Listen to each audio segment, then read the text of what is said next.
Good afternoon all. അപ്പോൾ ഞാൻ എടുക്കുന്ന ടോപ്പിക് എന്ന് പറയുന്നത് ടീച്ചിങ് ടെക്നിക്സ് ആൻഡ് സ്ട്രാറ്റജീസ് ആണ്. ഓക്കെ, അപ്പം നമുക്കറിയാം രാവിലെ നമ്മൾ ടീച്ചേഴ്സ് ആവാൻ പോകുന്നവരാണ്. അപ്പം ഒരു സ്കൂളിൽ പോയി കഴിഞ്ഞാൽ നമ്മൾ ക്ലാസ് എടുക്കുമ്പോൾ നമ്മൾ എന്തൊക്കെ ടെക്നിക്സ് അല്ലെങ്കിൽ എന്തൊക്കെ സ്ട്രാറ്റജീസ് നമ്മൾ യൂസ് ചെയ്യണം എന്നാണ് ഈ ടോപ്പിക്കിൽ നമ്മൾ ഡിസ്കസ് ചെയ്യാൻ പോകുന്നത്. ഓക്കെ, അപ്പോൾ ടീച്ചിങ് എന്ന പ്രൊഫഷനിൽ ഒരുപാട് സ്ട്രാറ്റജീസും ടെക്നിക്സും നമ്മൾ യൂസ് ചെയ്തിട്ടുള്ള ഒരു ഗ്രൂപ്പ് ഓഫ് സ്റ്റുഡൻസിന് മുമ്പിൽ നമ്മൾ എന്ത് ചെയ്യാം, നമ്മളൊരു ടോപ്പിക് നമ്മൾ ഇംപ്ലിമെന്റ് ചെയ്യുന്നത്. അപ്പം അതിൽ യൂസ് ചെയ്യുന്ന സ്ട്രാറ്റജീസ് ടെക്നിക്സ് എന്തൊക്കെയാണ് നമ്മൾ പറയാൻ പോകുന്നത്. സാധാരണ നമ്മുടെ ലിറ്ററേച്ചേഴ്സിനും മറ്റു കാര്യങ്ങളിലൊക്കെ പറയുന്നത് ടീച്ചിങ് എന്ന ടോപ്പിക്കിൽ there is no distinction between method of teaching and techniques of teaching. കാരണം methods of teaching ഉം techniques of teaching തമ്മിൽ യാതൊരു വ്യത്യാസവുമില്ല. പക്ഷേ ഇവിടെ ഇതിന്റെ മീനിങ്സ് നോക്കിക്കഴിഞ്ഞാൽ ഇത് രണ്ടും ഡിഫറെന്റ് ആണ്.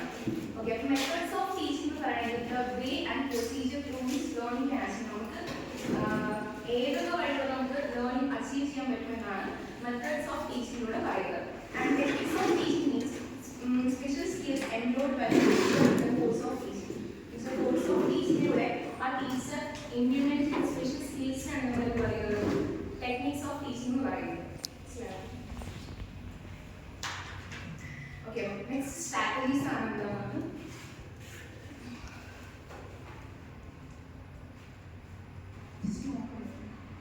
സ്ട്രാറ്റജി എന്ന് പറയുകയാണെങ്കിൽ proper and systematic plan which aims to achieve an objective. ഇപ്പോൾ നമ്മൾ ഏതൊരു ടോപ്പിക് എടുക്കുകയാണെങ്കിൽ ആ ടോപ്പിക്കിന്റെ ഒരു ലേണിംഗ് ഔട്ട്കം മനസ്സിലാക്കാൻ വേണ്ടിയിട്ട് നമ്മളൊരു പ്രോപ്പർ ആയിട്ടുള്ള സിസ്റ്റമാറ്റിക് പ്ലാൻ യൂസ് ചെയ്താണ് നമ്മൾ എന്ത് പറയുന്നത്, സ്ട്രാറ്റജി എന്ന് പറയുന്നത്.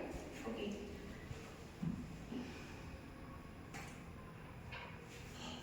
Teaching strategies teaching techniques and strategies ആണ് ഡീറ്റെയിൽ ആയിട്ട് പറയുന്നതാണ്. നമ്മൾ നേരത്തെ പറഞ്ഞു എന്താണ് method of teaching refer to the arrangement of way and procedure through which നമുക്ക് ലേണിംഗ് എങ്ങനെ നമുക്ക് അച്ചീവ് ചെയ്യാൻ പറ്റും, അതുപോലെ ഏതൊക്കെ സ്പെഷ്യൽ സ്കിൽസ് നമുക്ക് അപ്ലൈ ചെയ്യാൻ പറ്റും, അങ്ങനത്തെ കാര്യങ്ങളൊക്കെയാണ് ഡീറ്റെയിൽ ആയിട്ട് പറയുന്നത്. അതുപോലെ തന്നെ നമ്മുടെ situation teaching and learning situation അനുസരിച്ചിട്ട് നമ്മുടെ എന്ത് ചെയ്യുന്നതാണ് ഈ സ്ട്രാറ്റജീസ് മോഡിഫൈ ചെയ്യും അല്ലെങ്കിൽ മാറുമെന്നാണ് പറയുന്നത്. ഓക്കെ, അപ്പം ഡീറ്റെയിൽ ആയിട്ട് നമ്മൾ ടീച്ചിങ് ടെക്നിക്സ് ആൻഡ് സ്ട്രാറ്റജീസിലേക്ക് പോവാണ്. നമുക്ക് 4 ടെക്നിക്സ് ആണ് നീക്കുന്നത്. ഒന്ന് question techniques, discussion, brainstorming, role play. Question technique എന്ന് പറയുമ്പോൾ നമ്മൾ എല്ലാവരും ഫേസ് ചെയ്തിട്ടുള്ള കാര്യമാണ്. സ്കൂൾ കാലഘട്ടത്തിൽ ക്വസ്റ്റ്യൻ ചോദിക്കുക, നമ്മളെല്ലാവരും എണീറ്റ് നിന്ന് ഉത്തരം പറയാനുള്ളത്. അപ്പം ഇതൊരു ക്രിട്ടിക്കൽ റോളാണ്. ടീച്ചിങ് എന്ന് പറയുന്ന പ്രൊഫഷനിൽ ഒരു ക്രിട്ടിക്കൽ റോളാണ് എന്ന് പറയുന്നത് ക്വസ്റ്റ്യനിങ് എന്ന് പറയുന്നത്. അതുപോലെ തന്നെ ഉത്തരം പറയുന്ന കുട്ടിക്ക് മാത്രമല്ല ആ ചോദ്യം ചോദിക്കുന്ന ടീച്ചർക്കും ഉണ്ടായിരിക്കണം എന്ത് നല്ലൊരു അറിവും ബോധവും ഉണ്ടായിരിക്കണം. ഒരു ക്വസ്റ്റ്യൻ നമുക്ക് എങ്ങനെ ഫ്രെയിം ചെയ്തെടുക്കാം, ഒരു കുട്ടിയോട് ഒരു ക്വസ്റ്റ്യൻ ചോദിക്കുമ്പോൾ എങ്ങനെ ചോദിക്കണം, അത് എങ്ങനത്തെ ക്വസ്റ്റ്യൻ ആയിരിക്കണം എന്നുള്ളൊരു ഫ്രെയിം ഉണ്ടാക്കിയെടുക്കാൻ ടീച്ചർക്ക് ഒരു നോളജ് ഉണ്ടായിരിക്കണം. ഡൗട്ട് മീൻസ് മനസ്സിലായി പറയുന്നുണ്ടോ? ഓക്കെ, അതുപോലെ തന്നെ ക്വസ്റ്റ്യനിലൂടെ നമുക്ക് എന്ത് ചെയ്യാം, ഒരു സ്റ്റുഡൻറ്റിനെ ഗൈഡ് ചെയ്തെടുക്കാം. അവരുടെ നോളജ് സ്കിൽസ്, അതുപോലെ തന്നെ അവരുടെ നോളജ് ലെവൽ, അവരുടെ ക്രിയേറ്റീവ് തിങ്കിങ്, ഇതൊക്കെ നമുക്ക് എന്ത് ചെയ്തെടുക്കാൻ പറ്റും, ഡെവലപ്പ് ചെയ്തെടുക്കാൻ പറ്റുമെന്നാണ് പറയുന്നത്. അതുപോലെ തന്നെ ക്വസ്റ്റനിങ് എന്ന് പറയുന്നത് ഒരു യൂണിവേഴ്സൽ സ്ട്രാറ്റജിയാണ്, ടീച്ചിങ് സ്ട്രാറ്റജിയാണ്. ഒരു സിസ്റ്റമാറ്റിക് ക്വസ്റ്റനിലൂടെ നമ്മൾ പറഞ്ഞു ഒരു കുട്ടീൻ്റെ എന്താണ് നോളജ് ലെവൽ, അതുപോലെ തന്നെ സ്കിൽസും കാര്യങ്ങളൊക്കെ നമുക്ക് മനസ്സിലാക്കിയെടുക്കാൻ പറ്റും. ഇനിയിപ്പോൾ പേർപ്പസ് ഓഫ് ക്വസ്റ്റനിങ്, എന്തിനു വേണ്ടിയാണ് നമ്മൾ ക്വസ്റ്റനിങ് നടത്തുന്നതാണ്. ഫോർ ഞാൻ ഡീറ്റെയിൽ പറയാൻ മതി, അത് നിങ്ങൾക്ക് മനസ്സിലാവില്ല. For exposing difficulties, for promoting thinking, searching out new ideas, for developing appreciation for direct learning and deeper for understanding. മനസ്സിലാവില്ല പറയണല്ലോ, ഒന്ന് വായിച്ചു നോക്കുക. നെക്സ്റ്റ് ക്വസ്റ്റ്യൻ സ്ട്രാറ്റജീസ് ആണ്. 4 തരം ക്വസ്റ്റ്യൻ സ്ട്രാറ്റജീസ് ആണ് മെയിൻലി ഉള്ളത്. അതിൽ കൺവേർജന്റ് ഉണ്ട്, ഡൈവേർജന്റ് ഉണ്ട്, പിന്നെ ഇവാലുവേറ്റീവ് ആൻഡ് റിഫ്ലക്റ്റീവ് ക്വസ്റ്റ്യൻ. ഈ 4 മെയിൻലി ഉള്ളത്. അതിൽ കൺവേർജന്റ് ക്വസ്റ്റ്യൻ എന്ന് പറയുകയാണെങ്കിൽ ഇപ്പം ഒരു ടീച്ചർ ക്ലാസ്സിൽ ഒരു ചോദ്യം ചോദിക്കുകയാണ്. അപ്പം ആ ക്ലാസ്സിലുള്ള എല്ലാ കുട്ടികളും ഒന്നിച്ച് ഒരു സിംഗിൾ ആൻസർ പറയുന്നതിനാണ് നമ്മൾ എന്ത് പറയാം, കൺവേർജന്റ് ക്വസ്റ്റ്യൻ എന്ന് പറയാം. ഇപ്പം ടീച്ചർ ചോദിക്കും നമ്മുടെ മുടിയുടെ നിറം എന്താണ്, എല്ലാ കുട്ടികളും ഒരുമിച്ച് പറയും ബ്ലാക്ക്. അതിന് വേറൊരു ഓപ്ഷൻ ഇല്ല, ഒരു സിംഗിൾ ഉത്തരം മാത്രമേ ഉള്ളൂ. ഇതാണ് കൺവേർജന്റ് ക്വസ്റ്റ്യൻ എന്ന് പറയുന്നത്, സിംഗിൾ ആയിട്ട് പറയുന്നത്. അതുപോലെ തന്നെ ഒരു ഷോർട്ട് ഉണ്ടാവുക. കാരണം കുട്ടികൾ ഓവർ തിങ്ക് ചെയ്യാണ്ട് തന്നെ സഡൻ ആയിട്ട് റെസ്പോണ്ട് ചെയ്യുന്ന ഒരു കാര്യമായിരിക്കും. നെക്സ്റ്റ് വൺ ആണ് ഇതിന് എക്സാമ്പിൾസ് ആണ്. Under what condition will water boils at less than 100 degrees Celsius? What helps to maintain the medium pressure? ഇത് അങ്ങനത്തെ സിമ്പിൾ ആയിട്ടുള്ള ക്വസ്റ്റ്യൻസ് ആണ്. സെക്കൻഡ് വൺ ആണ് ഡൈവേർജന്റ് ക്വസ്റ്റ്യൻസ് എന്ന് പറയുന്നത്. ഇവിടെ just opposite to convergent question ആണ്. നമ്മൾ നേരത്തെ പറഞ്ഞു ഒരു സിമ്പിൾ ക്വസ്റ്റ്യൻ ചോദിക്കുമ്പോൾ ഒരു സിംഗിൾ ആൻസറിലൂടെ കുട്ടികളെല്ലാം റെസ്പോണ്ട് ചെയ്യുന്നുണ്ട്. പക്ഷെ ഇവിടെ അങ്ങനെ ആയിരിക്കില്ല. ഇവിടെ question that could have A single correct answer used to encourage the students to explore different ideas and create multiple answers. ഒരു ക്വസ്റ്റ്യൻ ചോദിച്ചു കഴിഞ്ഞാൽ അതിന് മൾട്ടിപ്പിൾ ആൻസേഴ്സ് സ്റ്റുഡൻസിൽ നിന്ന് നമുക്ക് തിരിച്ച് റെസ്പോൺസ് ആയിട്ട് കിട്ടണം. അപ്പോൾ അവിടെ എന്താണ്, അവിടെ ഒരു wide range of student response ആണ് അവിടെ ഉണ്ടാവുന്നത്. അതാണ് ഡൈവേർജന്റ് ക്വസ്റ്റ്യൻ പറഞ്ഞത്. മനസ്സിലായോ? അല്ലെങ്കിൽ എന്നോട് പറയൂ എന്താണ് ഡൈവേർജന്റ് ക്വസ്റ്റ്യൻ എന്താണ്? ക്വസ്റ്റ്യൻ ചോദിച്ചു കഴിഞ്ഞാൽ കുട്ടികൾ ക്രിയേറ്റീവ് ആയിട്ട് തിങ്ക് ചെയ്തിട്ട് പല രീതിയിലുള്ള ആൻസേഴ്സ് റെസ്പോൺസ് ആയിട്ട് വരും. അതാണ് ഡൈവേർജന്റ് ക്വസ്റ്റ്യൻ എന്ന് പറയുന്നത്. ഈ ഒരു ക്വസ്റ്റ്യൻ സ്ട്രാറ്റജിയിലൂടെ നമുക്ക് wide range of student response ആണ് ലഭിക്കേണ്ടത്. ഓക്കെ, എക്സാമ്പിൾസ് ആണ് നോക്കുക. നെക്സ്റ്റ് ഇവാലുവേറ്റീവ് ക്വസ്റ്റ്യൻ ആണ്. ഇപ്പം ഇവിടെ പറയുമ്പോൾ ടീച്ചർ ഒരു ക്വസ്റ്റ്യൻ ചോദിച്ചു കഴിഞ്ഞാൽ ആ ക്വസ്റ്റ്യൻ വിലയിരുത്തി അതിലൊരു ഇവാലുവേഷൻ അല്ലെങ്കിൽ ജഡ്ജ്മെന്റിനോട് കൂടി കുട്ടികൾ റെസ്പോണ്ട് ചെയ്യുന്നതിന് നമ്മൾ എന്ത് പറയാം? ഇവാലുവേറ്റീവ് ക്വസ്റ്റ്യൻ എന്ന് പറയുന്നത്. Why is the Mendelian theory is more reliable than the theory of Langmuir? അല്ലെങ്കിൽ what reasons could be given to switch the hydrogen in the fuel as our automobiles? ഇങ്ങനത്തെ questions ഒക്കെ കുട്ടികൾ നല്ലപോലെ evaluate ചെയ്ത് ഒരു ജഡ്ജ്മെന്റിനോട് കൂടിയായിരിക്കും എന്ത് ചെയ്യാം, റെസ്പോണ്ട് ചെയ്യാം. ഇതാണ് നമ്മൾ എന്താ പറയുന്നത് ഇവാലുവേറ്റിംഗ് ക്വസ്റ്റ്യൻ എന്ന് പറയുന്നത്. ലാസ്റ്റ് വൺ ആണ് റിഫ്ലെക്റ്റീവ് ക്വസ്റ്റ്യൻ. നമ്മുടെ ഡൈവേർജന്റ് ക്വസ്റ്റ്യൻ പോലെ തന്നെ സെയിം ആണ് റിഫ്ലെക്റ്റീവ് ക്വസ്റ്റ്യൻ എന്ന് പറയുന്നത്. കാരണം കുട്ടികളിൽ നിന്ന് നമുക്ക് മൾട്ടിപ്പിൾ ലെവൽ ഓഫ് ആൻസേഴ്സ് ലഭിക്കും. അതുപോലെ തന്നെ ഇതൊരു എന്താണ് നോൺ ജഡ്ജ്മെന്റൽ പ്രോസസ് ആയിരിക്കും. മറ്റേ നമ്മുടെ ഇവാലുവേറ്റ് എന്ന് പറയുന്നത് ജഡ്ജ്മെന്റൽ പ്രോസസ് ആണെങ്കിൽ ഇത് നോൺ ജഡ്ജ്മെന്റൽ പ്രോസസ് ആയിരിക്കും. ഇതെന്ന് പറയുന്നത് ഒരു പ്രോബ്ലം സോൾവിംഗ് ബേസ്ഡ് ആയിരിക്കും ഈ ക്വസ്റ്റ്യൻ നടത്തുക. അതുപോലെ തന്നെ ഈ ഒരു ക്വസ്റ്റ്യൻ ലെവൽ മറ്റ് മൂന്നിൽ നിന്നും ഡിഫറെന്റ് ആയിട്ട് പറയുകയാണെങ്കിൽ ഇത് ഓവർ തിങ്കിങ് ആയിരിക്കും. ഹയർ ഓവർ മീൻസ് നല്ലപോലെ തിങ്ക് ചെയ്തിട്ടായിരിക്കും കുട്ടികൾ ഇതിനൊരു ആൻസർ പറയുന്നുണ്ടാവുക. ഓക്കെ, അപ്പം ക്വസ്റ്റ്യനിങ് ടെക്നിക്സ് അങ്ങനെ കഴിഞ്ഞു. ഇതാണ് അതിന്റെ എക്സാമ്പിൾസ് ആയിട്ട് വരുന്നത് കേട്ടോ. നെക്സ്റ്റ് വൺ ആണ് ഡിസ്കഷൻ എന്ന് പറയുന്നത്. കോമൺ ആയിട്ട് ക്ലാസ് റൂമിൽ നടക്കുന്ന ഒരു കാര്യമാണ് ഡിസ്കഷൻ എന്ന് പറയുന്നത്.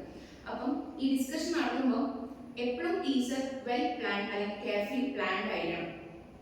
എന്തൊക്കെ നമ്മൾ ഡിസ്കസ് ചെയ്യണം, എങ്ങനെയൊക്കെ ഡിസ്കസ് ചെയ്യണം എന്നുള്ളത് കറക്റ്റ് പ്രീ പ്ലാൻഡ് ആയിരിക്കണം. അതുപോലെ തന്നെ കമ്മ്യൂണിക്കേഷൻ ഇല്ലാണ്ട് നമുക്കൊരു ഡിസ്കഷൻ സ്മൂത്ത് ആയിട്ട് പോലെ ടീച്ചർ സ്റ്റുഡൻറ് ഇന്ററാക്ഷൻ ആണ് നടക്കുന്നത്. അപ്പം കറക്റ്റ് ആയിട്ടൊരു കമ്മ്യൂണിക്കേഷൻ എന്ത് വേണം ഉണ്ടായിരിക്കണം, അവിടെ ഒരു ഡിസ്കഷൻ ഉണ്ടായിരിക്കണം. അതുപോലെ തന്നെ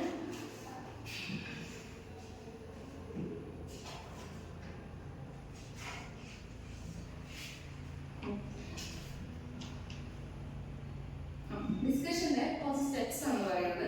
ഫസ്റ്റ് ഇൻട്രൊഡക്ഷൻ വേണം, അതുപോലെ തന്നെ ഡെവലപ്മെന്റ്, പിന്നെ ട്രാൻസിഷൻ, പിന്നെ സമ്മറൈസേഷൻ. ഇൻട്രൊഡക്ഷൻ എന്ന് പറയുകയാണെങ്കിൽ അവിടെ ടീച്ചർ ആയിരിക്കണം ആ ഒരു ഇൻട്രൊഡക്ഷൻ ഇനിഷ്യേറ്റ് ചെയ്ത് മീൻസ് ആ ഒരു ഡിസ്കഷൻ ഇനിഷ്യേറ്റ് ചെയ്ത് നടത്തേണ്ടത്. അതുപോലെ തന്നെ അവിടെ കീ ഏരിയാസും കീ പോയിന്റ്സ് ഒക്കെ ഡെവലപ്പ് ചെയ്തിരിക്കണം.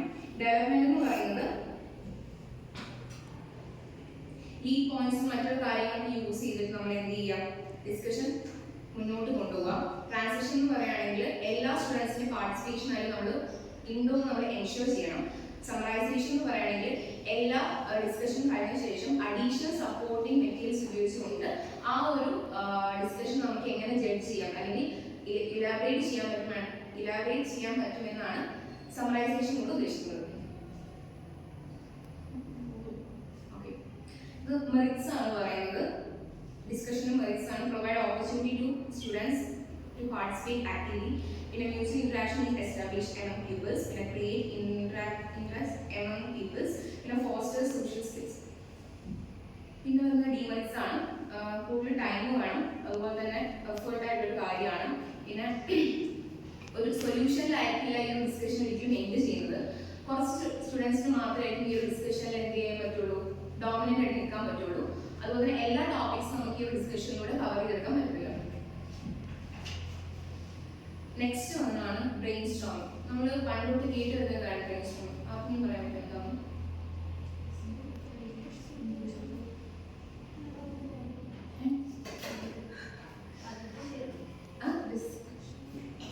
ബ്രെയിൻ സ്റ്റോമിംഗ് എന്ന് പറയുന്നത് ഒരു ഡിസൈൻഡ് ആക്ടിവിറ്റിയാണ്. നമ്മളാൽ ഡിസൈൻ ചെയ്യപ്പെടുന്ന ഒരു ആക്ടിവിറ്റിയാണ് ബ്രെയിൻ സ്റ്റോമിംഗ് എന്ന് പറയുന്നത്.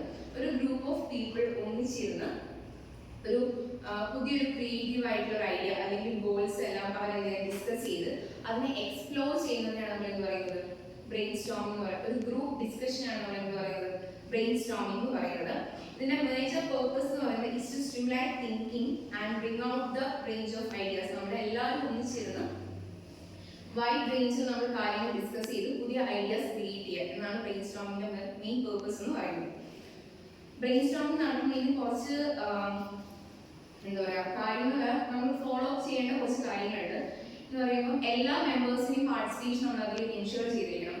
എല്ലാ ഐഡിയാസും നമ്മൾ എന്ത് ചെയ്യണം, അതിൽ അക്സെപ്റ്റ് ചെയ്യണം. ഇപ്പം ഒരു നോൺ റിലവൻ്റ് ആയിട്ടുള്ള ഒരു ഐഡിയ ആണെങ്കിൽ കൂടി നമ്മളത് അക്സെപ്റ്റ് ചെയ്ത് നമ്മളത് കേൾക്കാനുള്ളൊരു എന്താ പറയുക ടൈം അവിടെ കൊടുത്തിരിക്കണം. അതുപോലെ തന്നെ ഒരു 3 to 5 മിനിറ്റ് ആയിരിക്കും എല്ലാ മെമ്പേഴ്സിനും അവരുടെ ഐഡിയാസ് ഷെയർ ചെയ്യാൻ പറ്റുന്ന മാക്സിമം ടൈം എന്ന് പറയുന്നത്.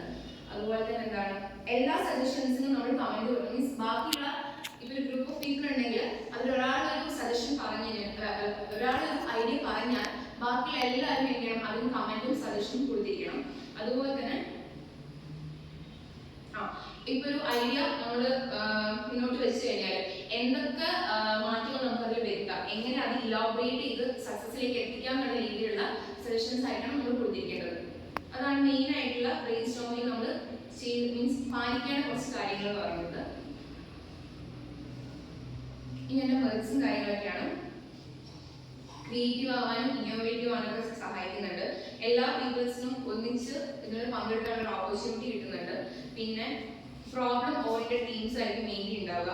പിന്നെ recordings of all ideas of people is considered. Demerits എന്ന് പറയുമ്പോൾ difficulty in selecting the problems oriented ആയിട്ട് ടോപ്പിക് സെലക്ട് ചെയ്യാൻ ബുദ്ധിമുട്ടായിരിക്കും. പ്രോബ്ലം ഡിസിപ്ലിൻ ആയിരിക്കും. പിന്നെ lack of adequate library and laboratory finding out the trendy solutions is challenging. Last one ആണ് role play എന്ന് പറയുന്നത്. മെയിൻലി കണ്ടുവരുന്ന ഒരു കാര്യമാണ്. നമ്മുടെ ക്ലാസ്സിലെല്ലാം നമ്മൾ തന്നെ ഇപ്പോൾ നടത്തിയിട്ടുണ്ടായിരുന്നു ഒരു റോൾ പ്ലേ അല്ല, മീൻസ് പബ്ലിക് മേക്കിങ്ങിലൂടെ നമ്മൾ ചില കാര്യങ്ങൾ ഇൻട്രൊഡ്യൂസ് ചെയ്തിട്ടുണ്ടായിരുന്നു. അതിന്റെ വേറൊരു മെത്തേഡാണ് റോൾ പ്ലേ എന്ന് പറയുന്നത്.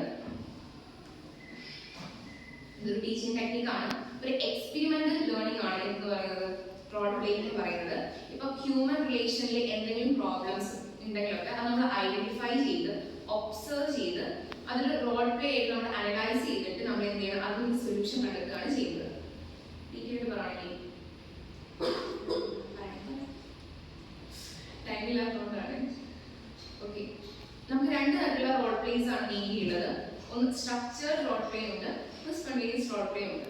സ്ട്രക്ചർ റോൾ പ്ലേ എന്ന് പറയുകയാണെങ്കിൽ നമ്മൾ പ്രീ പ്ലാൻ ആയിട്ട് നമ്മൾ നേരത്തെ ഒരു മെറ്റീരിയൽ റിട്ടേൺ മെറ്റീരിയൽ ഒക്കെ വെച്ച് നമ്മൾ എല്ലാവരും നല്ലപോലെ പ്രാക്ടീസ് ഒക്കെ ചെയ്ത് നല്ലപോലെ എന്താ പറയുക പ്രിപ്പയർഡ് ആയിട്ട് നടത്തുന്നതാണ് നമ്മൾ എന്ത് പറയുന്നത് സ്ട്രക്ചർ റോൾ പ്ലേ എന്ന് പറയുന്നത്. സ്പോണ്ടേനിയസ് എന്ന് പറയുന്നത് ഓൺ ദ സ്പോട്ട് നമ്മൾ നടത്തുന്ന റോൾ പ്ലേസ് ആയിരിക്കും. പെട്ടെന്ന് ഒരു ക്ലാസ് നടന്നുകൊണ്ടിരിക്കുകയാണ്, പെട്ടെന്ന് ടീച്ചർ എന്തെങ്കിലും നടത്താൻ പറയുകയാണെങ്കിൽ നമ്മൾ പെട്ടെന്ന് എല്ലാവരും കൂടി ഡിസ്കഷനും വലിയ കാര്യമൊന്നും ഇല്ലാണ്ട് തന്നെ നമ്മളാൽ കഴിയുന്ന രീതിയിൽ നടത്തുന്നതാണ് നമ്മൾ എന്ത് പറയുന്നത് റോൾ പ്ലേ എന്ന് പറയുന്നത്. പിന്നെ അതിന്റെ മെറിറ്റ്സും ഡിമെറിറ്റ്സും ആണ് ബാക്കി.